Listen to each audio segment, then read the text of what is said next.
हमारे साथ में नमस्कार, हमारे साथ है कीर्ति और कार्तिक। दोनों भाई बहन हैं। कीर्ति ने अपने नाम के मुताबिक ही अपने नाम को सार्थक किया है। बात करेंगे हम कीर्ति से पहले कि ये अचीवमेंट, क्योंकि हमारी जानकारी में यह है कि कीर्ति ने नीट परीक्षा में, जो कि सबसे टफ परीक्षा मानी जाती है हमारे भारत की, उस परीक्षा में 720 में से अंक प्राप्त किए 710।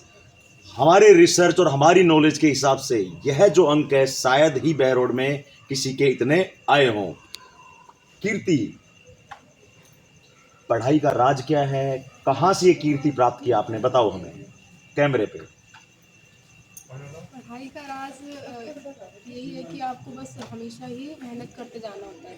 कभी भी कम नंबर आए तो उससे डिमोटिवेट नहीं होना है। हमेशा खुद को मोटिवेट करते हुए आगे बढ़ते रहना है। और ये कोई भी बच्चा अपने जीवन में सफलता प्राप्त कर सकता है अगर वो रेगुलर मेहनत करता है। अगर उसके साथ पेरेंट्स और उनके सभी रिलेटिव्स का साथ होता है तो वो कुछ भी काम कर सकता है। कीर्ति, बात करें आपकी स्कूलिंग की। स्कूलिंग आपने सब पहले कहाँ से की?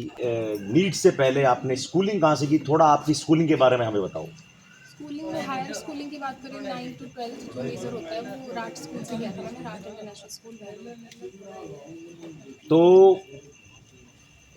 डॉक्टर बनने का सपना या फिर डॉक्टर बनने का जो विचार तब की जनरेशन में कोई भी डॉक्टर नहीं बना है, तो एक ये बहुत बड़ा एक मेरे को लगा कि हाँ मुझे अब बनना चाहिए, क्योंकि पूरी जनरेशन से अभी तक कहीं पर भी डॉक्टर नहीं है। नहीं, डॉक्टरी की जो पढ़ाई है कीर्ति, मुझे तो पता नहीं कि मैंने एमबीए किया है, लेकिन मुझे नहीं पता कि डॉक्टरी की पढ़ाई कितनी टफ होती है। लेकिन मैंने जहाँ तक रिसर्च की है, डेफिनेटली बहुत ही, जब नीट का एग्ज़ाम इतना टफ होता है तो जो पढ़ाई है वो तो और भी ज़्यादा टफ होती है। तो उस टफ एग्ज़ाम में जाने से पहले आपके दिमाग में कुछ तो आया होगा कि नहीं, कोई भी आसान, आप सिविल सर्विसेज में चले जाते हैं, तो डॉक्टरी क्यों चुना? कुछ तो ऐसा होगा कि आपको लगा होगा कि नहीं, मुझे तो कुछ तो आपके आइडियल्स होंगे कि भाई मुझे डॉक्टर ही बनना है, जिसने आपको बिल्कुल मजबूर कर दिया होगा कि मैं तो डॉक्टर ही करूंगी। 10th के बाद बायोलॉजी स्ट्रीम ली थी, उसमें इंटरेस्ट था तो फिर वो उसमें काटना पीटना शुरू से पसंद था। हाँ उसमें कोई डर नहीं लगता तो वैसे। आगे जाकर कीर्ति, आप किस क्षेत्र में डॉक्टर बनकर नाम रोशन करना चाहेंगे? कि आपको क्या लगता है कि किस एरिया में जाकर के आप अपना बेस्ट दे पाएंगी? अभी उस बारे में नहीं सोचा है इतना, लेकिन न्यूरोलॉजी या फिर कार्डियोलॉजी, क्यों न्यूरोलॉजी और कार्डियोलॉजी, क्यों? क्योंकि उसकी ज़्यादा समस्याएं आ रही है आजकल। तो आपको लगता है कहीं ना कहीं लोगों को हार्ट से रिलेटेड और न्यूरो से रिलेटेड, क्या आप बता पाएंगे न्यूरो से रिलेटेड क्यों परेशानियां सामने आ रही हैं?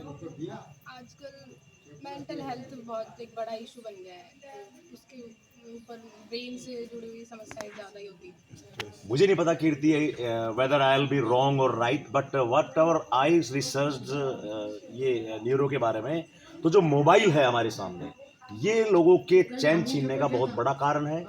निश्चित रूप से इंटरनेट के सदुपयोग है, लेकिन दुरुपयोग भी हम देख रहे हैं। तो कहीं ना कहीं न्यूरो के जो पेशेंट है बढ़ने का, क्योंकि इसने जिंदगी से अमन और चैन निकाल दिया है। लोग पूरा इसी पे फोकस्ड हो गए हैं। तो क्या ये कारण है आपका कि न्यूरो में जाने का, कि भी लोगों को, अगर आप लोगों को ये संदेश देना चाहें इस वीडियो के माध्यम से कि वो न्यूरो के पेशेंट ना बने, तो क्या संदेश देंगे आप इस वीडियो के माध्यम से? न्यूरो के पेशेंट्स में बहुत तरीके के होते हैं, लाइक बहुत अलग अलग कारण हो सकता है उसके। इसमें मोबाइल जैसा आपने बताया कि बहुत एक बड़ा मेजर रोल प्ले करता है, तो उसके जो बहुत ज़्यादा यूज़ आजकल बढ़ा है तो उसका इम्पैक्ट भी बहुत ज़्यादा है ये। क्या कहेंगे यूथ से आप कि बचे मोबाइल से? मतलब एक उस तरीके से यूज़ करें एक प्लान्ड वे में कि हाँ उसका सही यूज़ हो, गलत यूज़ ना हो। कीर्ति, आप दोनों बहन बहन भाई बैठे हो। कार्तिक बड़ा है छोटा है? बड़ा। कार्तिक बड़ा है। तो दोनों भाई बहनों में कभी कंपटीशन नहीं हुआ कि नहीं तो तेरे ज़्यादा मार्क्स मेरे ज़्यादा मार्क्स? कभी लड़ाइयाँ नहीं हुई, झगड़े नहीं हुए? नहीं नहीं, इस बात पर सब वो सपोर्ट ही करता है। कार्तिक से हम बात करेंगे। कार्तिक ने भी पढ़ाई करके MNIT, जो कि पूरे स्टेट लेवल में, स्टेट पे एक ही यूनिवर्सिटी है, कार्तिक का एडमिशन वहाँ पे हुआ है। कार्तिक, आपका भी स्वागत है, और आपने भी आपके नाम के मुताबिक कीर्तिमान स्थापित किया है, नो डाउट। तो आप बताएं अपनी जर्नी के बारे में, वहाँ से लेकर, स्कूल से लेकर यहाँ तक पहुँचने की जो जर्नी है, क्योंकि अभी आपके पापा मुझे बता रहे थे कि आप थर्ड ईयर में, लास्ट ईयर चल रहा है आपका, आगे जाके कुछ ना कुछ बड़ा होने वाला है। तो बताएं आप अपनी इस जर्नी के बारे में कैमरे पर। Okay, hello everyone. मैंने मेरी schooling after 10th RPS school से करी थी, 11 एंड 12। वहाँ पे ही कोचिंग करी थी मैंने जेई की। उसके बाद जेई का फर्स्ट अटैम्प्ट में ही मैंने अपनी एमआईटी कॉलेज को प्राप्त किया था। उसके बाद वहाँ पे अभी मैं पढ़ रहा हूँ, currently I am third year.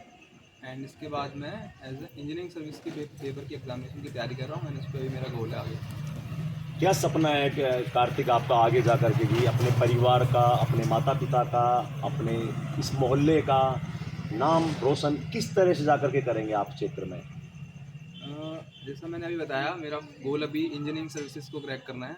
उसके थ्रू जो गेजेटेड ऑफिसर की पोस्ट मिलेगी, मैं उससे अपने पूरे एंटायर खानदान का नाम रोशन करूँ। पापा इंजीनियर हैं आपके, नगर परिषद में अभी, तो क्या पापा से प्रेरणा मिली इंजीनियर बनने की? हाँ, वो होता है, थोड़ा थोड़ा बैकग्राउंड भी बल मिलता है, बट मेरा खुद का भी इंटरेस्ट है उसमें। तो क्या पापा, मम्मी और पापा का क्या सहयोग रहा आपका इस जर्नी तक पहुंचने में? क्या उन्होंने सपोर्ट किया आपको? Yes, definitely both of us support. बहन ने कितना सपोर्ट किया? नहीं, इसका सपोर्ट मैं कहूँगा सबसे ज़्यादा इसका ही सपोर्ट। तो पढ़ाई में आपने इसको सपोर्ट किया या फिर इसने आपको सपोर्ट किया? दोनों ने एक दूसरे को सपोर्ट किया। Mutual relation. बात करेंगे फिर से कीर्ति से। कीर्ति, कौन से कॉलेज में आप आगे दाखिला ले रहे हैं? कितने साल की पढ़ाई होगी, बताएं वो थोड़ा सा।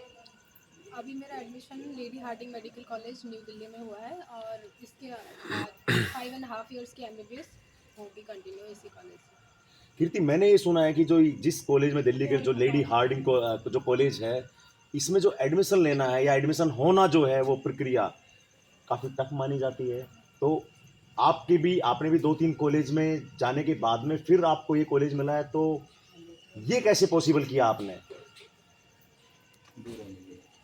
ये राउंड्स होते हैं काउंसलिंग के, तो लाइक अलग अलग राउंड्स के हिसाब से अलग अलग कट ऑफ जाती है। तो जैसे फर्स्ट राउंड में मुझे एम्स ऋषिकेश मिला था और फिर उसके बाद सेकेंड राउंड में हमने उसको अपग्रेड करके लेडी हार्डिंग। तो आपने जब नीट आपका फाइनल क्रैक हुआ, तो आपके दिमाग में ये तो आया होगा कि मुझे उस कॉलेज से पढ़ाई करनी है, या नहीं था ऐसा कुछ दिमाग में? नहीं, मतलब ठीक है, गवर्नमेंट कॉलेज होनी चाहिए तो एक अपने आप में बड़ा नाम हो जाता है। कीर्ति और कार्तिक, मैं आप दोनों से एक कॉमन सवाल पूछूंगा, आपको अपने अपने ही ओपिनियन देने हैं उस पर।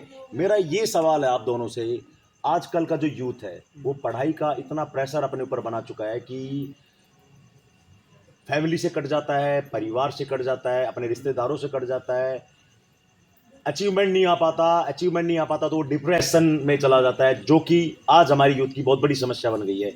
आज आप दोनों सफलता के मार्ग पे हैं।